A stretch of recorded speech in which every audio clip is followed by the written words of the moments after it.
While exploring deep in a cave, a group of cavers have fallen deep into the belly of a cave, down a steep shaft into the rock, and are now trapped far below the earth.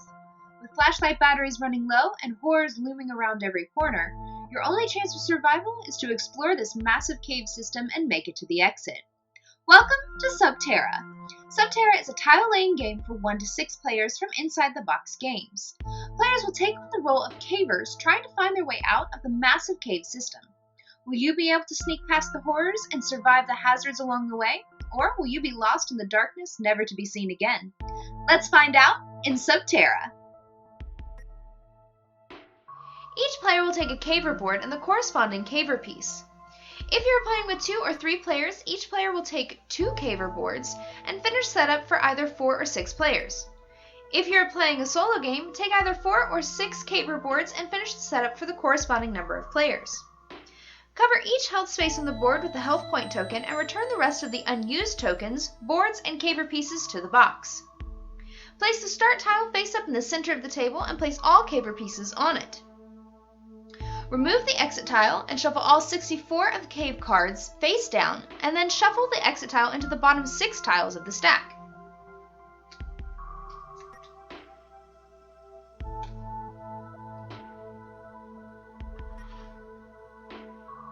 Choose a difficulty level, either normal, advanced, or expert, and remove the hazard cards that are not used with that difficulty level.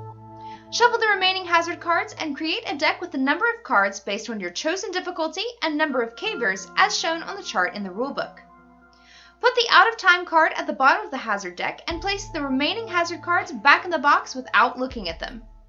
Finally, give the starting caver marker to the player who most recently ventured below ground. Now you are ready to play. SubTerra is played over a series of rounds, and each round has 4 phases: action, horror, hazard, and end. During the action phase, players will take turns performing actions. Starting with the first player and moving clockwise around the table, a player can spend action points to perform either basic or hazard actions. Some actions will require skill checks. When a skill check is required, roll the die. A 4 or above is a pass, while a 3 or below is a fail.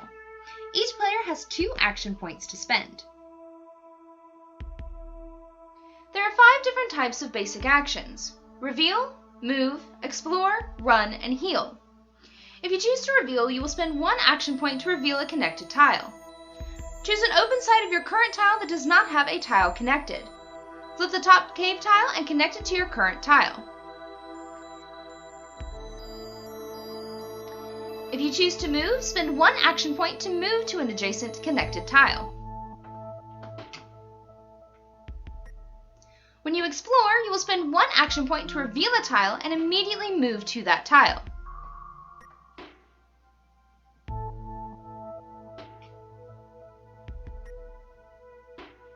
To run, spend 2 action points to move up to 3 spaces. And finally, to heal, spend 2 action points to regain 1 lost health, or choose another caver on your tile to regain 1 lost health.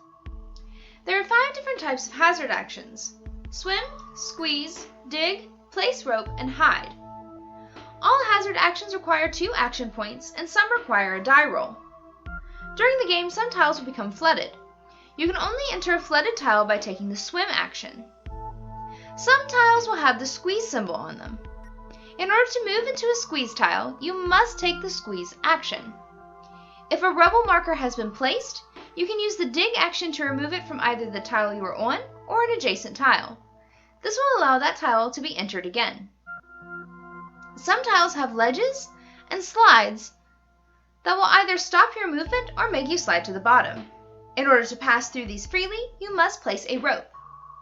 To place a rope, spend your 2 action points and make a skill check. If you pass, place a rope token on the ledge or slide tile. Finally, you can choose to hide. To hide, spend your 2 action points and make a skill check. If you succeed, you cannot be chosen as the closest victim for any horror that round.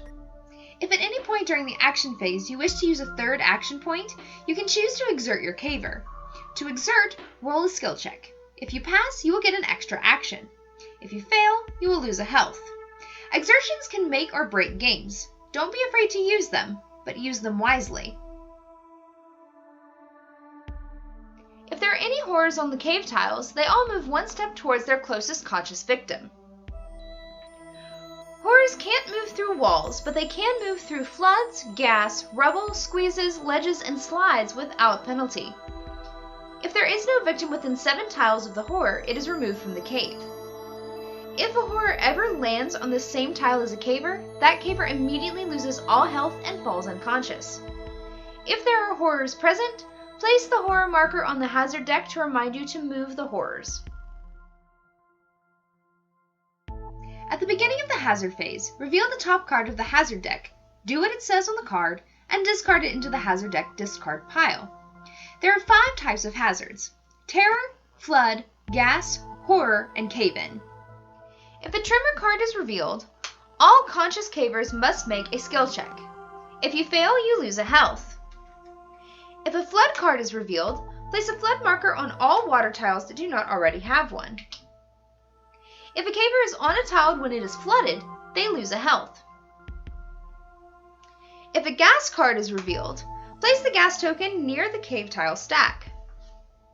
This will serve as a reminder that gas is a hazard. If a caver is on a gas tile, they will lose 2 health. If a caver enters a gas tile while the gas is still active, they will lose 2 health. Gas will stay until the next hazard phase when a new card is drawn.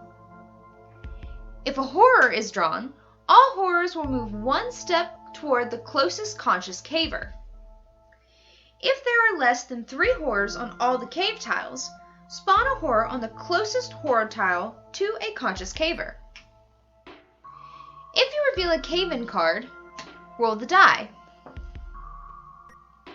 On each of the cave-in tiles, there will be a cave-in symbol and 2 dice. If the results on the die match any of the dice on the tiles, place a rubble marker on the tile or tiles. If a caver is on a cave-in tile that is affected, that caver loses 3 health immediately.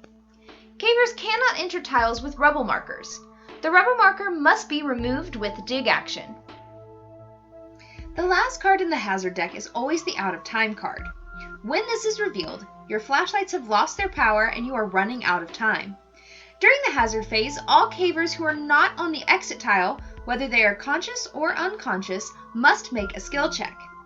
If you fail, you are devoured by the horrors and removed from the cave. After the hazard phase has been completed, move the starting cave marker to the next player on the left and begin a new round. The game ends when all remaining conscious cavers are on the exit tile or there are no cavers left. Once the game has ended, follow the table in the rulebook to see if you have successfully conquered the cave. And that's SubTerra. You can watch us play this and many other board games live Mondays, Wednesdays, and Fridays at 7 p.m. Eastern Standard Time at twitch.tv/boardgamehouse.